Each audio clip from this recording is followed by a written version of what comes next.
Number 3, wear light-colored shirts or mas maganda, puti na quick-drying jersey. Bakit? Kasi mas matagal uminit ang puti dahil white-colored jersey is a good reflector of light. So lahat ng halos kakulay niya, parang yung sunlight, ire-reflect niya yon. Hindi niya i-absorb.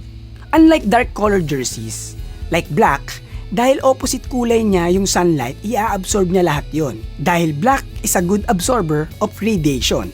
Kaya mas mabilis uminit yung black.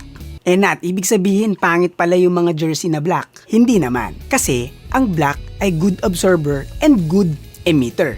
Meaning, yung black na kulay can emit heat faster. Kumbaga, mas nailalabas niya yung init so mas madali siyang lumamig. Di parang parehas lang, niloloko mo yata kami. Hindi. Kasi yung black, mas mabilis lumamig pag malamig din yung environment. For example, mainit yung araw, pero malamig yung hangin. Mas mabilis siyang uminit kasi good absorber siya.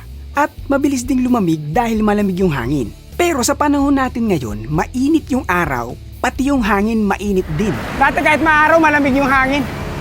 Ngayon pati hangin mainit. Medyo talo yung itim dyan.